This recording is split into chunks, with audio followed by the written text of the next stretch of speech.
सो arithmetic progression क्या है? Arithmetic progression इस वीडियो में हम इसके बारे में जानेंगे और इसका इंट्रोडक्शन देखेंगे और कॉमन डिफरेंस क्या होता है यही जानेंगे और इसका जनरल फॉर्म कैसे होता है वो देखेंगे।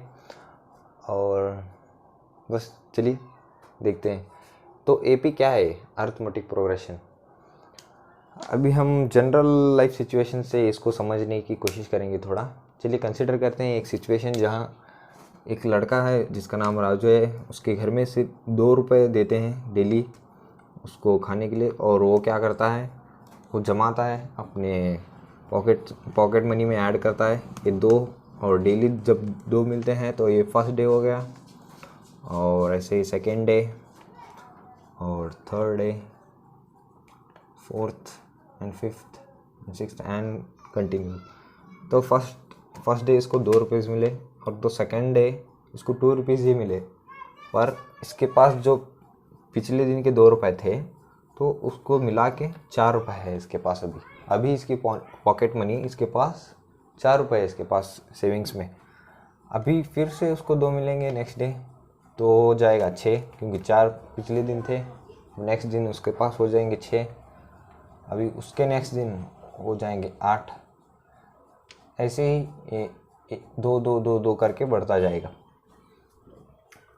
हमको क्या पता करना है? अभी हमें इधर एक पैटर्न नज़र आ रहा है। अभी देखो 2 4 6 8, ये 2 का टेबल लग रहा है आपको अभी तो।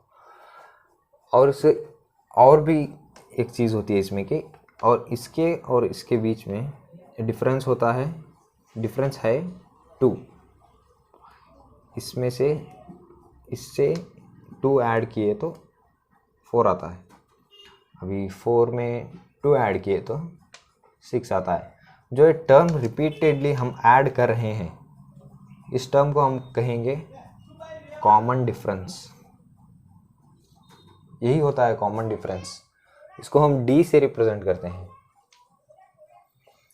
और यहाँ फिर से वही ऐड होगा 2 तो 8 आएगा। और हम इसको ए करके कंसिडर करते हैं, ए बोल के रिप्रेजेंट करते हैं। First term of any AP will be A. Suppose अभी 1 2 3 4, यहाँ कॉमन डिफरेंस है 1, और तो हम यहाँ लिख लेते हैं D1 हो गया। और इसका फर्स्ट टर्म है A1 हो गया, इधर D1 हो गया, A1 हो गया। अभी देखो इधर A2 है, D कितना है हमारा 2 है। ऐसे आप और भी एग्जांपल कंसीडर करिए। सपोज हम ले लेते हैं इधर 7, और कॉमन डिफरेंस जो आएगा उसको हम ले लेते हैं, इस बार माइनस कंसिडर करेंगे हम लोग, -2 ले लेते हैं। जब हम 7 में -2 ऐड करते हैं तब हमको मिलता है 5। अब जब फिर 5 में -2 ऐड करते हैं हमको मिलता है 3 में अगेन -2 ऐड करने से हमको मिलता है 1 में अगेन -2 ऐड करने से हमें मिलता है -1 में -2 and -3 and -5 and it continues. जब भी हमको लास्ट टर्म पता नहीं है या फिर कितने बार ये नंबर्स रिपीट होंगे, ये हमको चीज़ पता नहीं है, तब हम इसको कहेंगे infinite arithmetic progression. Just definition याद रख लो, जस्ट इसको समझ लो यार, बस ये अर्थमेटिक प्रोग्रेशन क्या होता है। और जब भी ये इसका एंड वैल्यू हमको पता नहीं है या ऐसे ही बढ़ते रहता है, हम इसको कहते हैं इनफाइनाइट सीरीज, इनफाइनाइट प्रोग्रेशन बोलते हैं। अभी जब हमको एंड नंबर पता है, मतलब समझ लो इस एग्जांपल में जब राजू को 2 रुपये मिल रहे थे 1 महीने के बाद बंद, तो 30 यहाँ पर लास्ट डे 30th डे, हम लोग 30 दिन का महीना कंसिडर कर रहे हैं इधर। तो 30th will be the last day, और उस दिन इसके पास कितने जमा होंगे, कितनी इसकी सेविंग्स, टोटल सेविंग्स कितनी होगी, इस नंबर से हमें पता चलेगा। अभी इधर देखो एक छोटा सा ट्रिक है, 2 1 2। ये इधर देखो जितना दिन है उसको हम 2 से मल्टीप्लाई करेंगे तो हमको उसका टोटल अमाउंट मिल रहा है। जस्ट एक सिंपल से आइडिया के लिए है, शॉर्ट नोट इधर आप इसको साइड नोट कंसिडर करके लिख सकते हैं। 3 × 2 दैट इज़ 6, 4 × 2 दैट इज़ 8। हमें अभी डायरेक्टली पता करना है 30th डे में उसकी जो टोटल अर्निंग्स है वो कितनी होंगी। 30 × 2 that will B 0 and 60, that will B 60। जो इस दिन होगी वो हमको direct without knowing middle terms, ये जो बीच के नंबर्स पता किए बिना हमको इधर का नंबर मिल रहा है डायरेक्टली 60। यही होता है इसका यूज़। ये पैटर्न रिपीट जब भी होता है हमको प्रिडिक्ट कर सकते हैं यार आगे क्या आएगा, कुछ सम क्या आएगा इनका। अब आगे जब धीरे धीरे बढ़ते हैं तब आप जानेंगे। अभी हम जानेंगे कि एपी को हम लोग टर्म्स में कैसे रिप्रेजेंट करते हैं। हम फर्स्ट हो गया, इसको T1 लेके कंसिडर कर सकते हैं, इसको T2, इसको T3, इसको T4, T5 and so on. अभी हम इसको ए बोल के रिप्रेजेंट करते हैं, और जब इसमें डी ऐड हो जाता है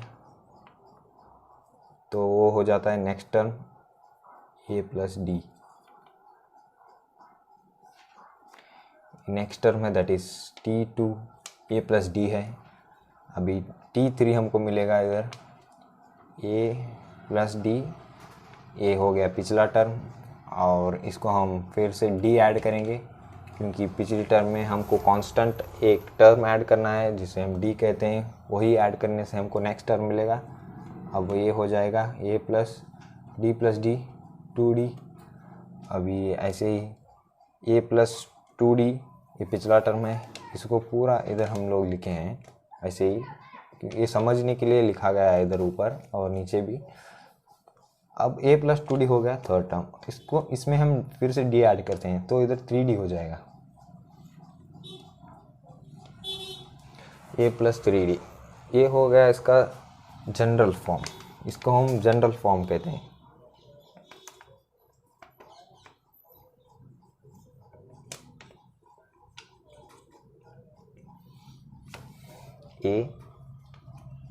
ए प्लस डी, ये नेक्स्ट टर्म है, ये कॉमा से सेपरेट हो रहा है, ए प्लस 2d और ए प्लस 3d और ए प्लस 4d, और ऐसे ही कंटिन्यू होएगा। ये कहाँ तक कंटिन्यू होगा ये हम लोग नहीं जानते, कई बार क्वेश्चन में दिया जाता है आपको यहीं तक है, कई बार ये नहीं दिया जाता। एग्जाम्पल कंसिडर करेंगे जिससे आपको ऑलमोस्ट ऑल 90% आइडिया लग जाएगा कि इस चैप्टर में किस तरह के प्रॉब्लम्स आएंगे और किस तरह से हम लोग इन्हें सॉल्व करने वाले हैं। तो फर्स्ट ऑफ ऑल आपको कुछ ना कुछ तो दिया ही होगा क्वेश्चंस में। अभी हम ले लेते हैं ए दिया गया है हमको, दैट इज़ 2।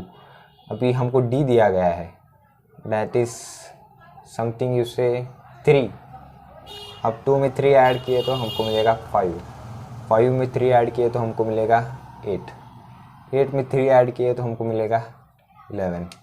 अभी इसको ऑब्जर्व करो, सपोज आपको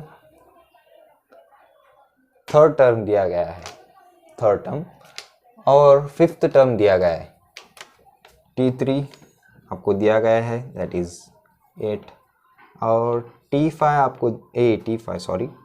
T2 दिस इज़ T2 आपको दिया गया है 5, T2 आपको दिया गया है 5। अभी जब हम नेक्स्ट नंबर से उसका पिछला वाला नंबर काटते हैं, मतलब थर्ड टर्म से, जो T3 है ये थर्ड टर्म रिप्रेजेंट करता है एपी में, तो उसमें से हम लोग उसका पिछला वाला नंबर मीन्स T2 हम जब निकालते हैं हमको उधर से पता चलता है कि क्या ऐड होने से हमको नेक्स्ट टर्म आया है। अभी 8 में से जब हम 5 निकालते हैं तो हमको मिलेगा 3, या राइट 3, हमको पता चल जाएगा डिफरेंस, इधर 3 है डिफरेंस, या 2 में 5 ऐड 2 में 3 ऐड हो गया तभी हमको 5 मिला, 5 में 3 ऐड हो गया तभी हमको 8 मिला, 8 में 3 ऐड हो गया तभी हमको 11 मिला। हमको ऐसे पता चलेगा अभी हम जब नेक्स्ट टर्म से पिछला वाला टर्म काटेंगे तब हमको एक्चुअल में पता चल जाएगा कि यही वो डिफरेंस है। सपोज आपको दिया गया है T19 टर्म दिया गया है, दैट इज 202। हमें इसमें कुछ भी पता नहीं है, ऐसे कुछ रैंडम नंबर चाहे उसमें T19 तो टर्म है 202। अभी हमें दिया गया है T18 टर्म, 18th पोजीशन में, इसको ले लेते हैं 196। मतलब आपको दो नंबर मिल गए अभी, T18 और T19। ये 18 पिछला टर्म है और 19 नेक्स्ट टर्म है। जब हम नेक्स्ट टर्म से इसका पिछला वाला टर्म निकालेंगे तो हमको कॉमन डिफरेंस पता चल जाएगा। अब 202 में से हम 196 निकालेंगे तो हमको सीधी सी बात है कॉमन डिफरेंस पता चल जाएगा। तो इसके मुताबिक कॉमन डिफरेंस इधर आ जाएगा 202 minus 196, that is 202 minus 196, that will be equal to 4 and 6 आ जाएगा इसका कॉमन डिफरेंस। 196 में 6 ऐड कर दो, जब 18th टर्म है 6 ऐड कर दो तो 202 मिल जाएगा तुमको। आपको जस्ट एक जनरल आपके सामने ऐसे छा जाना चाहिए, एपी ये दिया गया हमको, ये फाइंड करना है, ये पूछ रहा है, कॉमन डिफरेंस दिया है और ये दिया गया है, मतलब इतने नंबर्स हैं। ऐसे ही जब आपको आइडिया आ जाएगा, जब विजुअलाइज आपको होनी चाहिए फर्स्ट नंबर ये है और ये है, आपको सडनली आंसर से यहाँ खुद ब खुद पता चल ही जाएंगे। ये उतना कॉम्प्लिकेटेड चैप्टर नहीं है, उतना कॉम्प्लिकेटेड टॉपिक्स भी नहीं, इसमें कुछ ऐसे कुछ नहीं है यार, सिंपल सा है। और आपको मैथ्स में कुछ ज़्यादा भी नहीं आता, कुछ रुचि भी नहीं है मैथ्स में, तो ये चैप्टर सुन के ये चैप्टर समझकर आपको बहुत ही रुचि पैदा होने लगेगी मैथ्स में। अगर आप मैथ्स में बिल्कुल भी रुचि नहीं रखते ना तो ये चैप्टर आपके लिए रिकमेंडेड है। कॉमन डिफरेंस कैसे आता है आपको पता होना चाहिए। और ए क्या है, a प्लस डी और a प्लस 2d। और एक हम लोग देख लेते हैं यही nth टर्म। तो क्या है nth टर्म? अभी आपको जनरल आइडिया मिल गया है एपी क्या होती है। अभी हमको उसका जनरल टर्म निकालना है। अभी इसको सिंपल से समझते हैं। 2 4 6 8, इसमें आपको जनरल टर्म निकालना है। इस टर्म को भी रिप्रेजेंट करता है, इस टर्म को भी रिप्रेजेंट करता है, इस टर्म को भी रिप्रेजेंट करना है, या कोई भी नंबर हो यार इस अरिथमेटिक प्रोग्रेशन में इसको रिप्रेजेंट करता है। वैसे हमको एक इक्वेशन फाइंड करना है, उसको हम कहेंगे nth टर्म। अभी इसमें हम ऐसे ही डायरेक्टली देखिए आप, इधर 2 into 2n हो जाएगा इसका जनरल टर्म। ये n को हम इसके वैल्यू से ये फर्स्ट टर्म है t1 से रिप्रेजेंट करते हैं, t2 t3 t4 और सपोज ऐसे tn है, n है, और ये nth टर्म है, nth टर्म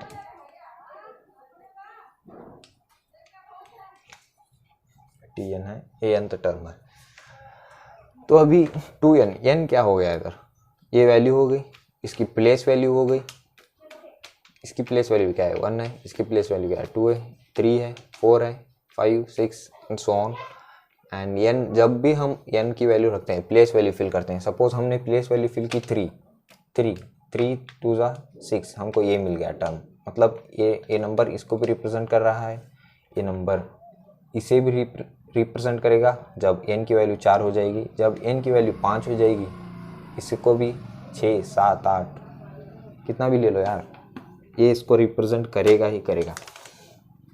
तो ऐसे इसको हम कैसे निकालते हैं, देखिए अभी हमने देखा था general form, first term a होगा, second term a plus D हो जाएगा, a प्लस 2d हो जाएगा।